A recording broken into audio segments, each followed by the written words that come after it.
Feliz día, vamos a continuar cubriendo dos temas asignados a trastornos del neurodesarrollo. El día de hoy vamos a cubrir el tema de trastornos del espectro autista y otros trastornos de la comunicación. Entonces vamos a iniciar pues con el más extenso, que es el autismo. Y pues vamos a ver que estos trastornos o este espectro de trastornos comprende una serie de pues diferentes patologías que se caracterizan por una comunicación social y una interacción social que son persistentemente deficientes. Vamos a ver que aunque estas son las dos características más notorias, ¿verdad? Su comunicación pobre, su interacción social pobre, vamos a ver que también se ve asociado a otras manifestaciones como son los patrones restrictivos y repetitivos de la conducta, de los intereses, de las actividades. Y vamos a ver que los síntomas empiezan a manifestarse desde las fases tempranas del desarrollo de las personas, pero puede que no sean identificados hasta muchos años después. ¿A qué me refiero con esto? Muchas veces el diagnóstico de autismo se hace, por ejemplo, ya cuando los niños llegan a edad escolar, empiezan a asistir al colegio, se les compara con sus otros compañeros, ¿verdad? Pero esto no quiere decir que no hayan síntomas antes. Lo que pasa es que a veces estos síntomas pueden ser muy sutiles o los papás pueden no reconocerlos como lo que son, y esto puede llegar a que en algún momento se haga un diagnóstico ya tardío. Y aunque es un trastorno que inicia y aparece en la etapa infantil, como ya hemos hablado previamente, es una condición permanente. ¿Se acuerdan que mencionamos crónico y estable, verdad? Es una condición que va a acompañar a la persona a lo largo de su vida. Ahora vamos a ver que previamente nuestro manual diagnóstico de clasificación, el DSM-4, clasificaba dentro de los trastornos generalizados del desarrollo a diferentes cuadros, como es el autismo, el síndrome de Asperger, el trastorno de Rett, ¿verdad? Síndromes que hoy en día, pues por ejemplo, el síndrome de Asperger ya no es una categoría diagnóstica.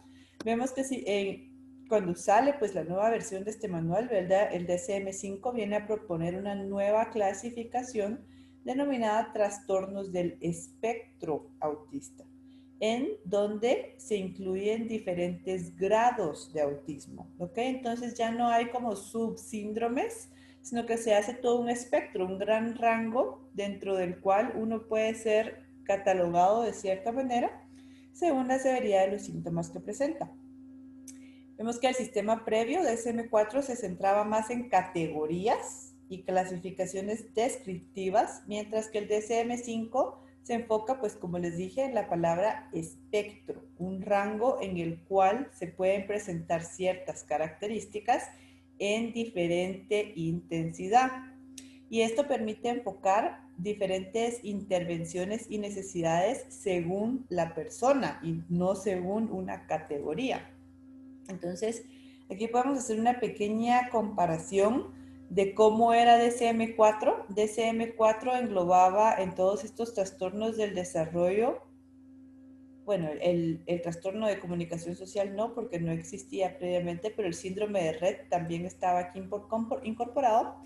Entonces podemos ver que había lo que conocíamos como un autismo clásico, un desorden desintegrativo de la infancia, el síndrome de Asperger, que también comúnmente era conocido como un autismo altamente funcional, y otra categoría en donde quedaban otras formas de desórdenes del desarrollo que no cabían en ninguna categoría. Y luego estaba el síndrome de Rett, que es un síndrome un poquito diferente porque tiene una etiología genética bien definida. Entonces, ¿qué es lo que pasa? El DSM-5 viene a cambiar esto un poco en el sentido de que tacha todos estos subsíndromes y crea ya solo un gran espectro, ¿verdad? Que es el espectro autista, en donde van a haber diferentes grados. Por ejemplo, podemos ver grado 1, 2 y 3, donde el grado 1 corresponde a lo que tal vez antes hubiéramos conocido como un autismo altamente funcional. Pueden ser personas que van a presentar alguna limitación, algún síntoma, pero que la ayuda que necesitan en su funcionamiento es poca. Un grado 2 son cuadros más severos, Y un grado 3 generalmente van a ser cuadros sumamente severos en donde hay prácticamente nula comunicación y mucha necesidad de que se les ayude, ¿verdad? Y pueden haber conductas que son mucho más conflictivas. Y ya por aparte crean este nuevo diagnóstico que es el trastorno de la comunicación social y el síndrome de Rett, que antes era dentro de esta categoría, hoy en día se mira como algo completamente diferente por el hecho de que sí tiene una etiología bien definida que no tiene nada que ver con el autismo. Entonces vamos a hablar brevemente de la epidemiología de este trastorno. Vamos a ver que el diagnóstico de autismo ha escalado dramáticamente en muchos países en las últimas 2 décadas. El término autismo es un término que de por sí no tiene muchísimos años de existir. El autismo fue definido por primera vez alrededor del año 1947, ¿verdad? No es que no existiera antes, es que nadie le había puesto nombre a esa constelación de síntomas, entonces por ende era mucho más difícil realmente hacer diagnóstico de algo. Pero sí se ha visto que el diagnóstico pues ha escalado dramáticamente en muchos países en las últimas 2 décadas. Ojo que ampliar este concepto de las categorías de DSM-4 a el espectro de DSM-5 abre muchísimo las puertas a poder incluir adentro de ese espectro muchas cosas que antes no se incluían. Esta es una de las críticas más fuertes que recibe tal vez el DSM-5 cuando sale, que ya ponen demasiado amplios los parámetros de qué puede caer dentro de un espectro. Llegan a cuestionarse si esto no es volver patológico absolutamente todo. Pero vamos a ver por qué es importante esto en cuanto al enfoque terapéutico que podemos dar. Vemos que en Estados Unidos se estima que hay alrededor de 400,000 personas diagnosticadas con trastorno autista. Sin embargo, hay otros estudios que parecen indicar que hasta 1 de cada 40 niños podría cursar con un cuadro que se clasificaría adentro del espectro.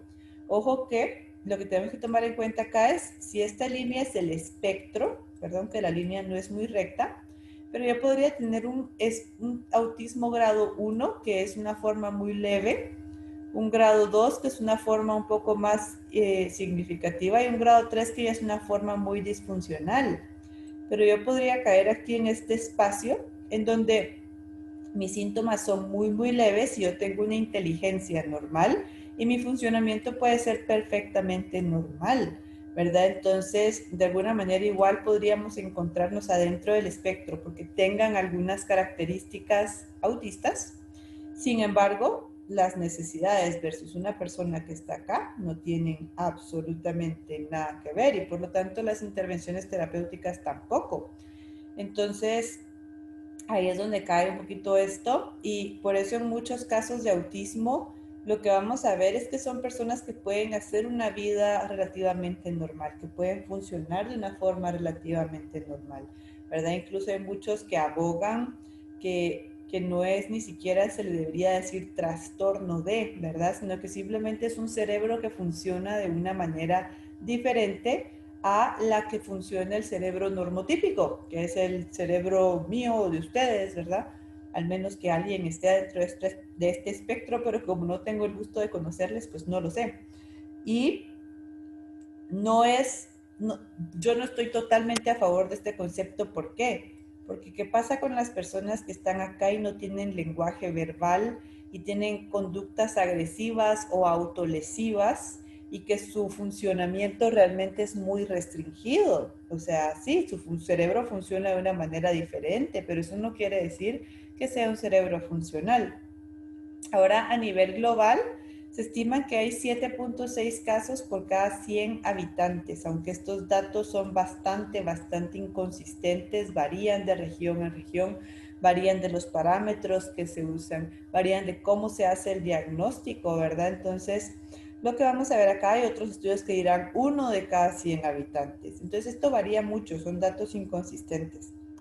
En Japón, por ejemplo, se han encontrado prevalencias mucho mayores y se desconoce si esto es por las herramientas que utilizan que tal vez sean muy laxas para hacer el diagnóstico, o si pueden haber implicaciones incluso alimenticias y gastrointestinales detrás de esto.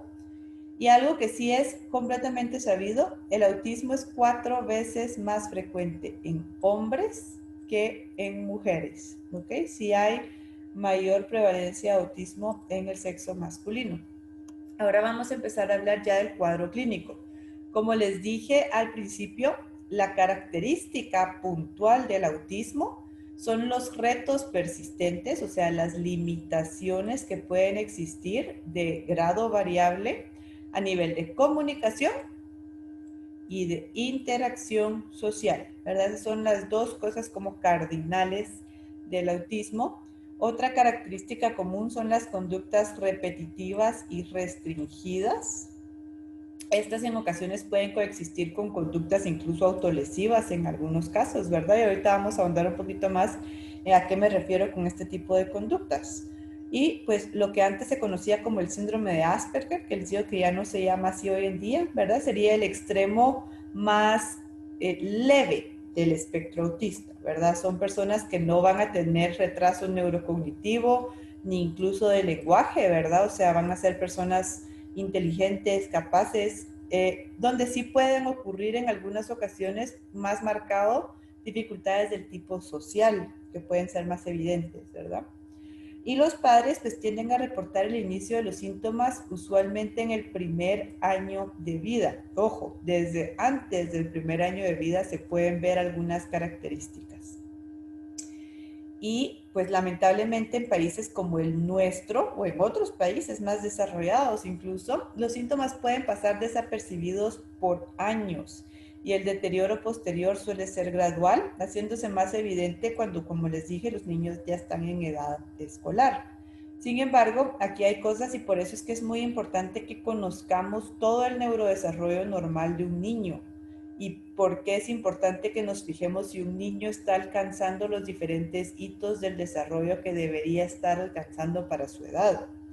Porque tenemos que saber a qué edad el niño es capaz de mantener contacto visual con sus papás. ¿Cuándo es normal que el niño responda? O sea, si le llaman por su nombre, ¿cuándo yo ya debería esperar que el niño voltee a ver? ¿Verdad? ¿Cuándo ya es normal que si yo le estoy enseñando algo al niño o le señalo algo, el niño voltee a ver? ¿Cuándo los niños ya empiezan a presentar juego imaginativo, por ejemplo? Y definitivamente, ¿cuándo es normal que un niño empiece a hablar? ¿Por qué? Porque todas estas cosas se van a ver atrasadas o no van a aparecer en niños que padecen autismo. Y estas cosas es muy común que pasen desapercibidas porque no son una cosa súper aparatosa como que si el niño estuviera somatándose la cabeza contra las paredes o haciendo algo así. O sea, son cosas muy sencillas que pueden pasar desapercibidas y estos son los signos y síntomas más tempranos que podemos ver en niños que eventualmente desarrollan autismo. Ahora vamos a hablar ya más en detalle en cada uno de los déficits que vamos a ver en estos niños. Vamos a ver, como les dije, los dos principales son limitación en interacción social y limitación en la comunicación y el lenguaje. Vamos a ver algunas otras cosas más que se pueden ver, pero vamos a empezar por habilidades sociales. La deficiencia en su capacidad para interactuar con otras personas va a tender a resultar en problemas para generar amistades, por ejemplo, para eventualmente desarrollar relaciones románticas, éxito vocacional. ¿Qué problemas podemos ver puntualmente? Esto es muy importante, la reciprocidad social. Generalmente las personas autistas, pues ya mencioné previamente, ¿verdad? El cerebro de alguna manera no funciona igual que el cerebro de las demás personas. Entonces tienden a no compartir los mismos intereses con los demás y por lo mismo pueden preferir no interactuar con otros, no son capaces de entender los pensamientos y emociones de otros. Esto es muy importante, ¿verdad? Muy difícil que logremos que una persona autista haga eso de la empatía y ponerse en el lugar de otros, ¿verdad? Ellos, y vamos a ir viendo más adelante, tienen esta dificultad muy grande al entender que la mente de la otra persona es un lugar diferente y que pueden estar pasando cosas diferentes a su propia mente, ¿ok? Para ellos existe lo que está dentro de su cabeza y lo demás es muy difícil para ellos entenderlo. Luego también hay incapacidad para entender cómo obtener la atención de los demás, ¿verdad? O sea, si uno convencionalmente quiere, como un niño, o sea, ¿qué hace un niño si quiere que la maestra le ponga atención? Pues si es un niño que tiene cierto grado ya de desarrollo, esperamos que el niño vaya a ser capaz de incluso levantar la mano o hablar o expresarse. En estos niños no entienden realmente cómo obtener la atención de alguien más cuando la quieren. Entonces, por ejemplo, están jugando con otro niño y quieren que les ponga atención y pueden jalarle el pelo o pueden tirar algo, ¿verdad? O sea, esos mecanismos de entender cómo obtener esa atención no son los mismos. Y vamos a ver que hay dificultad con el lenguaje no verbal. Tienen, como ya les había mencionado, hay poco contacto visual. Son niños que jugando con otros niños, las pocas veces que juegan con ellos, no se les quedan viendo, ¿verdad? O sea, nunca los miran realmente. Tienen dificultad para entender expresiones faciales. Entonces es como me miran súper enojada o me miran súper feliz. No son capaces de entender qué emoción yo estoy sintiendo a través de ver mi cara. ¿Se acuerdan que en algún momento hablamos de eso previamente, específicamente cuando hablamos de una estructura que se llama amígdala, que queda en la cara interna de nuestro lóbulo temporal? Tienen un habla inusual, que puede ser plana, monótona o utilizan un tono inadecuado para la situación. ¿Verdad? Entonces, si yo les estoy contando una historia súper emocionante, es normal que mi voz vaya escalando y que yo haga como más énfasis en las cosas más emocionantes de la historia o que cambie mi voz y me ponga más callada en algún momento. Para ellos no, ellos son así como monótonos y se van de corrido, así plano, plano, plano, ¿verdad? Entonces, cuando uno los escucha hablar, esto puede percibirse un poquito extraño. Ahora, pues de ahí ya entramos un poquito a lo que son habilidades de comunicación, porque a la larga, si el lenguaje no verbal limita interacción social, tiene más que ver con estas habilidades de comunicación. Entonces vamos a ver que estos déficits en la comunicación van muy de la mano con los déficits sociales, por lo que había mencionado, ¿verdad? Pobre contacto visual, incapacidad para reconocer emociones en el rostro del otro. El lenguaje suele ser muy rígido y repetitivo. Son personas que tienden a insistir en siempre hablar de lo mismo. Les mencioné antes, ¿verdad? Que tienden a tener intereses muy particulares y no compartir intereses con los demás. Entonces, digamos que es una persona autista y tiene una fijación con, y puede cambiar, pero digamos en este momento preciso tienen una fijación con los dioses griegos. Y entonces uno está contándole la historia y no sé qué, pero no, ellos les quieren hablar de los dioses griegos y empiezan a hablar otra vez de eso. Y en cualquier contexto ellos van a encontrar la manera de meter el tema de los dioses griegos, o no los dioses, Batman, lo que quieran, los trenes, lo que quieran. Pero siempre quieren hablar de eso. Y si uno cambia el tema y es como ya no quiero hablar de esto, hablemos de algo más, ellos rápidamente pierden el interés y ya no siguen el hilo de la conversación. Tienen dificultad para iniciar y mantener una conversación y pues como les menciono, no suelen tomar en cuenta los intereses de los demás. No captan el lenguaje corporal y las expresiones sutiles de emoción. Se les dificulta mucho entender el contexto de las cosas y generar conclusiones de un contenido, ¿verdad? Entonces, ¿a qué me refiero con esto en particular? Son muy concretos en su pensamiento, ¿verdad? Si uno les está explicando una cosa muy puntual, ellos no son capaces de ver el panorama completo de lo que está sucediendo, sino que concluyen en base a cosas bien chiquitas, ¿verdad? O sea, me dijiste eso, esto fue lo que yo entendí. Nunca tomé en cuenta todo lo que está pasando en mi entorno, ni toda la situación, ¿verdad? Entonces, esto lleva a que actúen a veces de forma no adecuada en contextos sociales, ¿ok? Pueden presentar ecolalia. Ecolalia quiere decir que van a tender a repetir, ¿verdad? O sea, a repetir una y otra vez la misma cosa, o me escuchan hablar y repiten lo que yo estoy diciendo. Luego se les dificulta mucho entender ironía o sarcasmo. Su pensamiento tiende a ser muy, muy concreto, ¿verdad? Entonces, esto es importantísimo para uno como profesional de la salud cuando está trabajando con estas personas. No sé si alguno de ustedes tiene la tendencia a hablar entre líneas o usar ironía o decir las cosas así como indirectas. No lo hagan nunca con sus pacientes con autismo, ¿verdad? Ellos no lo entienden. Entonces, si ustedes están diciendo algún comentario sarcástico o están siendo irónicos, ellos lo van a tomar literal y van a pensar que ustedes están hablando en serio. Y pueden actuar en base a lo que ustedes les dijeron y después su argumento es que ella me dijo y así me lo dijo y pues me lo dijo bien claro, ¿verdad? Porque ellos no son capaces de entender ese doble sentido, ¿verdad? Su mente es sumamente concreta. Y vamos a ver, bueno, tal vez ya en la sesión de resolución de dudas vamos a poner algunos ejemplos más puntuales sobre esto. Ahora vamos con otros aspectos, porque ya vimos comunicación, interacción social. Eso no es lo único que vamos a ver en autismo. Hay otras características que son súper importantes.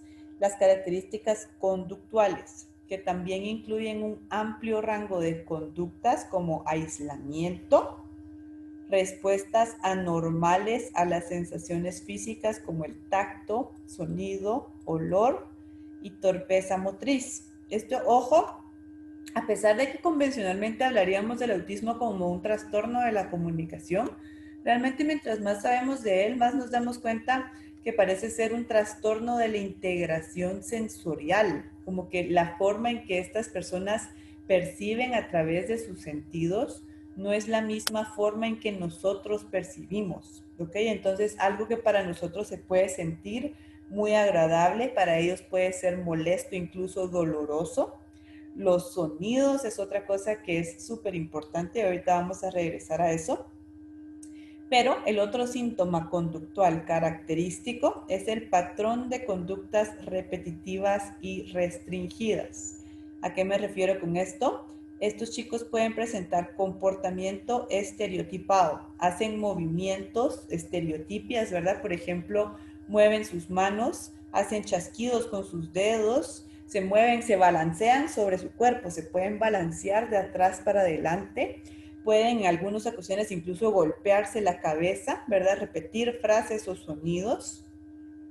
¿Por qué? Porque a lo que me refiero cuando voy con este problema de la integración sensorial, aparte pues, de los 5 sentidos que todos conocemos, ¿verdad? Tenemos otros sentidos como el sentido de la propiocepción y se cree que estas personas tienen mucha dificultad realmente para reconocer en dónde está su cuerpo en un momento dado y por eso sienten esa necesidad de estarlo moviendo porque es más fácil percibir el cuerpo cuando nos estamos moviendo y hacen mucho ese movimiento de balancearse de adelante hacia atrás y esto les calma mucho la ansiedad y se cree que es por eso, que es porque de alguna manera les ayuda a sentir más fácilmente su cuerpo y a percibir en dónde están parados y en qué posición están en un momento dado. Entonces, esos comportamientos estereotipados es súper frecuente. Luego está la resistencia al cambio. Son personas rígidas a más no poder, ¿verdad? Tienen rutinas y rituales y les gusta seguirlos siempre, ¿verdad? Comer ciertos alimentos y comérselos en un orden específico, tomar la misma ruta al trabajo. Son personas con mentes muy inflexibles en muchos casos.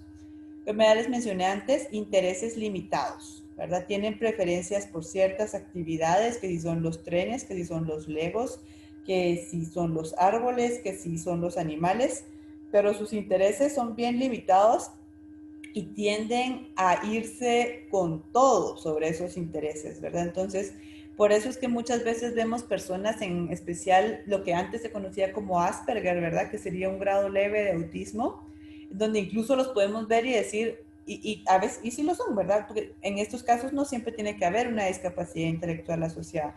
Pueden ser personas muy inteligentes y como tienen tanto interés sobre ciertas cosas específicas, pueden saber muchísimo de algún tema. Y eso se puede volver muy adaptativo y positivo para ellos en algunos campos laborales, por ejemplo. Entonces, pues, sí pueden llegar a sobresalir mucho de esa manera. Y la otra es la sobresensibilidad a estímulos como la luz, como los sonidos, ¿verdad? Entonces, estas son personas, era lo que les decía, una caricia para ustedes se puede sentir muy rica. En algunos casos para ellos puede ser molesto, incluso doloroso, porque sus sentidos no se integran bien. O por ejemplo, llevarlos a lugares en donde hay mucho ruido, donde hay muchas personas, donde hay muchos estímulos sensoriales. Estos chicos se pueden poner muy, muy mal cuando están en un entorno de este tipo. Y pueden incluso tener reacciones violentas y ponerse agresivos porque es demasiado estímulo que están pues, percibiendo en un momento dado y esto les puede generar una gran incomodidad. Ahora vamos a hablar un poco sobre la patofisiología de cómo se da y por qué se da el autismo. Y nuevamente, como vimos con el TDAH, lamentablemente no tenemos todas las respuestas, ¿verdad? Tenemos algunas cosas puntuales que nos pueden ayudar, pero una causa exacta de qué es lo que da el autismo no tenemos. Ahora, hay una cosa que sí quiero que entendamos. Hay algo que se sabe que no da autismo, y esto sí es importante que ustedes como profesionales lo sepan. Las vacunas no causan autismo, o por ejemplo, o por lo menos hoy en día no existe evidencia científica que sugiera que las vacunas causan el autismo. Entonces vamos a ver que hay causas genéticas, hay estudios que sugieren que el autismo tiene un fuerte componente genético, heredable, o sea, tiene un riesgo de heredabilidad entre un 80 y un 90%, lo cual es bastante alto. Y vemos que si se diagnostica autismo en un primogénito, el riesgo de que el siguiente hijo sea autista es de un 20%, ¿verdad? Entonces, si tienen un hermano autista, el hijo siguiente pues tiene mayor chance también de ser autista. No quiere decir que vaya a ser autista, solo que su riesgo es más alto que el de la población normal. Y pues parecen existir muchos genes que predisponen a este trastorno, ¿verdad? No es como que haya un único gen del autismo. Se cree que hay hasta 1000 genes que pueden estar asociados o que se pueden heredar y contribuyen al riesgo de desarrollar este trastorno. Y pues estos genes parecen afectar el desarrollo neuronal normal y la conectividad entre diferentes áreas funcionales de nuestro cerebro. Vamos a ver que algunos factores en la vida temprana se han asociado, no hay ninguna evidencia que diga esto da el autismo, pero sí hay mayor frecuencia de autismo ante ciertas exposiciones, ¿verdad? Vamos a ver que las mujeres que sufren de diabetes gestacional durante el embarazo, también las mujeres y hombres que tienen hijos arriba de los 30 años, en los casos donde hay amenaza de aborto en el primer trimestre del embarazo, el uso de algunos medicamentos, como por ejemplo el ácido valproico, que ya habíamos hablado previamente en el TDAH, y los niveles bajos de vitamina D se han asociado. Una asociación no es lo mismo que causalidad, ¿ok? Pero se ha asociado que estos factores han estado presentes con mayor frecuencia en niños que eventualmente desarrollan autismo. Ahora solo quería hablar muy rápidamente sobre esta hipótesis, porque es una hipótesis que genera mucho ruido hasta la fecha, ¿verdad? A pesar de que pues evidencia científica no hay, es una de esas hipótesis que todavía está muy firme y que bueno, cada día creo que está más firme en nuestra sociedad. Y quería contarles un poquito de dónde surge esta hipótesis y que tal vez tratemos, bueno, ustedes siempre están libres de ir a investigar un poquito más, ¿verdad? Y si alguien me trae, pues eventualmente algún tipo de documento científico respetable, bien elaborado, que diga lo contrario a lo que les estoy diciendo yo, pues bienvenidas, ¿verdad? Pero aquí como que todo con un poco de ciencia. Vamos a ver que en el año 98 Andrew Wakefield llevó a cabo un estudio que sugería que la vacuna MMR, que es la que se pone normalmente para prevenir el sarampión, las torperas y la rubiola, causaba autismo. El artículo, ustedes lo pueden buscar y lo pueden conseguir. No sé si a alguien le gusta leer muchos artículos científicos, pero si ustedes revisan este paper publicado por este señor, se dan cuenta muy rápidamente que es un estudio de muy mala calidad, en donde realmente él lo que hace es a través de una serie de conjeturas y sin ningún fundamento puramente científico, Él sugiere que el autismo era producto del daño cerebral causado por esta vacuna o por un preservante usado en las vacunas que se llamaba timerosal. Ahora, incluso más adelante, el mismo Wakefield se echó para atrás con su artículo y él mismo pues hizo ver que incluso algunos de los datos habían estado manipulados y que pues mucha de la información, como les digo, habían sido conjeturas. Y pues hasta la fecha no existe evidencia científica contundente que apoye esta hipótesis. Incluso mientras más estudios se realizan al respecto, más evidencia hay en contra de esta hipótesis. O sea, hay más estudios que dicen no, la MMR ni ninguna otra vacuna provocó el autismo en nadie. Y pues incluso el timerosal, que era el que él echaba la culpa, que era el que causaba el autismo, ya ni se usa hoy en día en las vacunas, ¿verdad? Y aún así el autismo sigue en aumento, entonces realmente era como un poquito cuestionable. Vemos que en el año 2004 hubo un estudio que evaluó a 10 estudios grandes realizados en autismo relacionándolo con vacunas, involucró a 1.25 millones de niños a nivel mundial y este estudio concluyó que no, o sea, que no había una asociación real ni entre la MMR ni entre el timerosal con el autismo. Ahora vamos a ver un poquito en general. Los estudios neuroanatómicos apoyan el concepto que el autismo puede involucrar una combinación de tanto atrofia de algunas áreas combinado con hipertrofia de otras áreas. Eso quiere decir que algunas áreas están más pequeñas mientras otras están más grandes, ¿verdad? Entonces, es a lo que voy de que no es solo que todo el cerebro esté chiquito, sino que se configura de una manera diferente mientras se va desarrollando. Algunas estructuras se desarrollan menos y otras estructuras se desarrollan más. Vamos a ver que algunas áreas tienen mayor densidad neuronal de la que normalmente tendrían, mientras que otras tienen menos neuronas de las que deberían tener. Algunas áreas particularmente implicadas son el lóbulo frontal, el sistema de neuronas en espejo del que vamos a hablar en un momento, el sistema límbico, que ya sabemos que es el que nos ayuda a regular nuestras emociones, el lóbulo temporal y el cuerpo calloso.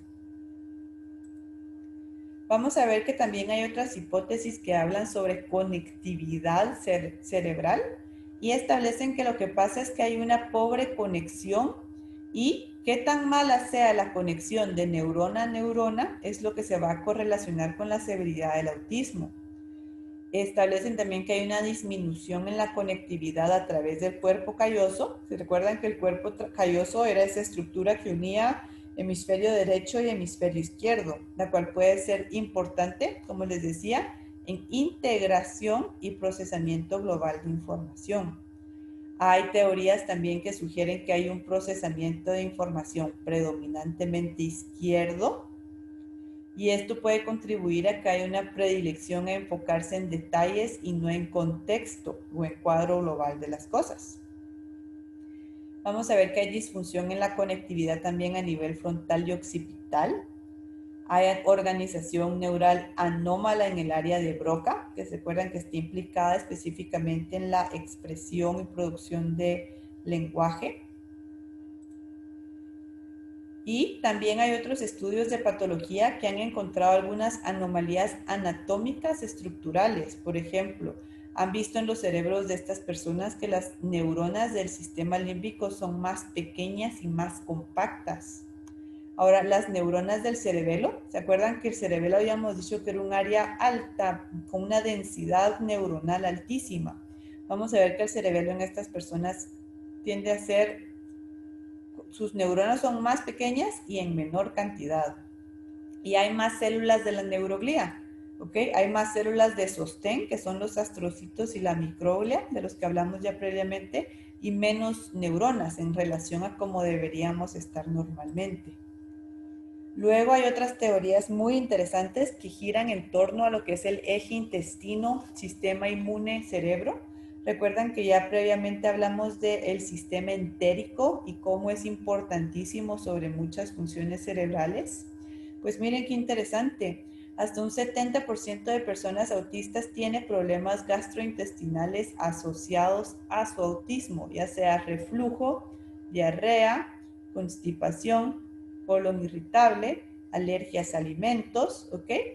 Entonces, la prevalencia es altísima. Muchísimas personas autistas tienen estos problemas. Y ojo, la severidad, o sea, qué tan fuertes son esos problemas gastrointestinales, se correlacionan con qué tan severo es el autismo. Mientras más problema tengo yo acá, peor es el autismo que manifiestan estos chicos. Y pues vamos a partir de una cosa, adentro de nuestro intestino tenemos toda nuestra flora gastrointestinal. La flora gastrointestinal es un gran conglomerado de bacterias y diferentes microorganismos que viven ahí desde el momento en que nacemos, está ahí, ¿verdad? Son factores que tienen funciones inmunes y protectoras que son parte del sistema entérico, ¿verdad? Y vamos a ver que si yo le hiciera, o sea, les tomara una prueba de cómo está su flora intestinal a cada una de ustedes, pues tenemos una flora que es más o menos parecida. Ahora bien, si ustedes le toman una muestra de flora intestinal a las personas con autismo, hay diferencias. Las bacterias y los microorganismos que predominan en ellos son otros. Y esto alimenta más esta hipótesis, ¿verdad? Entonces esto ha llevado a cuestionar si las bacterias del intestino podrían jugar un rol en el desarrollo del autismo a través de la inducción de un estado inflamatorio crónico. Y pues ya terminando con el autismo, vamos a hablar de lo que son las neuronas en espejo. No voy a hablar mucho de esto porque ya verán que esta es su tarea, pero vemos que el sistema de neuronas en espejo consiste en un circuito o red de áreas cerebrales que se asocian con el procesamiento de la empatía en los seres humanos.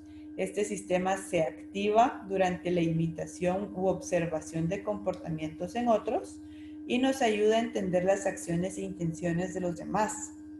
Y una disfunción a nivel de la activación de este sistema parece estar implicado en la aparición de algunos de los síntomas del autismo, pero no de todos, lo que perpetúa la creencia que existe más de una anormalidad o disfunción en este trastorno. Y parece estar más ligado a un desarrollo global diferente del sistema nervioso, ¿ok? Como ven aquí, un cerebro que se desarrolló de una manera versus otro que lo hizo de una manera completamente diferente. Entonces ustedes pues ya van a tener la oportunidad de ir a leer un poquito más de este sistema de neuronas en espejo y pues ya me contarán en su resumen qué es lo que encontraron. Y ahora rápidamente para terminar, vamos a hablar de los trastornos de la comunicación.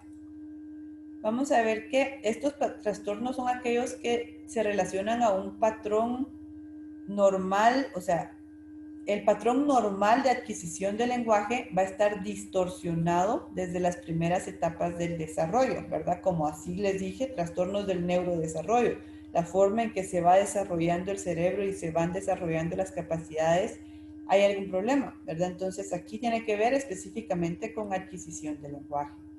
Los síntomas no son directamente atribuibles a mecanismos neurológicos o del habla, ¿verdad? O sea, no es por una lesión cerebral, no es porque tenga alguna malformación de la boca, no es porque haya un déficit sensorial, no es porque haya una discapacidad intelectual o por algún otro factor, sino que son trastornos que surgen independientemente de todo esto. Vamos a ver que el DSM-5 incluye dentro de los trastornos de comunicación tanto alteraciones en el lenguaje, o sea, en el uso del sistema de símbolos aceptado por nuestra sociedad, y comunicación. Esto quiere decir producción expresiva, lenguaje verbal y no verbal, y fonológico. Y el diagnóstico de los trastornos del lenguaje se basa en las dificultades para adquirir y usar el lenguaje, secundario un déficit en la comprensión o producción del vocabulario, estructura de la oración y del discurso. Entonces vamos a ver que puede haber problemas a nivel de lenguaje oral, de lenguaje escrito, de signos. Entonces vamos a hablar de estos trastornos específicamente. Vamos a ver que primero está el trastorno fonológico, que se diagnostica cuando la producción del sonido del discurso no es conforme a lo esperado para la edad del niño y su desarrollo. Y cuando la deficiencia no es debida a porque hay algún problema físico, estructural, neurológico, ¿verdad? Entonces estos son niños que tienen 4 años, donde ya esperaríamos que puedan producir sonidos y un discurso comprensible y no lo hacen, a pesar de que no tienen ningún otro déficit evidente. Luego, ya lo habían visto ustedes en su tarea, el trastorno de la fluidez de inicio de la infancia, que es el tartamudeo o la disfemia, ¿verdad? En donde lo que pasa, el problema es que hay una alteración en la fluidez normal y el patrón de tiempo de discurso, ¿verdad? Entonces estos niños pues tienen ese tartamudeo usual que todos entendemos que es. Algo clave, el 80% de todos los niños afectados por este trastorno se recuperan de forma natural durante los primeros 4 años de vida. Y luego el DSM-5 contiene un nuevo diagnóstico llamado trastorno de la comunicación social o pragmática. ¿Y por qué surge esta categoría? Lo que pasa es que encontraron que habían cierto grupo de pacientes en donde habían síntomas subumbrales o que solo tenían 2 de los 3 criterios necesarios para poder realizar un diagnóstico de autismo. Entonces se quedaban solo con 2 criterios, pero igual eran así como, pero si hay algo que no está funcionando, pero entonces ya no eran elegibles a recibir atención médica porque técnicamente no tenían autismo, pero siempre había déficit en 2 criterios. Entonces, pues el DSM-5 pues se da la tarea de caracterizar un poco esta población y encontraron que los déficits generalmente iban a estar en comunicación y en desempeño social, pero no iban a ver todas estas conductas que vemos normalmente en autismo. Entonces, vamos a ver que los trastornos de comunicación social o pragmática son aquellos individuos con problemas significativos en comunicación verbal y no verbal, la comunicación que tiene propósitos sociales, ¿verdad? Y esto conduce a que hay un deterioro en la habilidad para comunicarse efectivamente, para participar en sociedad, para mantener relaciones sociales, para mantener un desempeño académico y laboral adecuado, ¿verdad? Entonces no son personas autistas, son simplemente personas que podríamos percibir como raras, porque no pueden comunicarse de una forma normal. O sea, piensen en lo que hablamos ya de autismo, pues estas personas también van a cursar con estas características, ¿verdad? En cuanto a la forma en que se comunican. Y bueno, ya para finalizar, vamos a ver que estos trastornos del lenguaje y de la comunicación se estima que afectan de entre el 3 al 10% de la población. La disfemia, por ejemplo, afecta al 5% de niños y tiene una prevalencia poblacional promedio del 1%. Nuevamente, más frecuente en varones que en chicas, ¿verdad? Todos estos trastornos del neurodesarrollo, por alguna razón, son más frecuentes en hombres que en mujeres. Y ahora vamos a ver que en cuanto a su etiología, algunos estudios han identificado varios factores de riesgo para la presencia de estos trastornos. ¿Cuáles son los más importantes? Antecedente familiar de trastornos de la comunicación, obviamente como ya les dije, sexo masculino, menor nivel de educación en los padres, menor condición ocupacional de los padres y mayor número de hermanos. Y pues también se ha estudiado que podría haber un componente genético, pero hasta la fecha no está muy claro cuáles son los genes implicados. ¿Ok? Entonces, eso eran los temas a revisar durante esta semana. Cualquier duda, pues ya saben que la resolvemos el día sábado.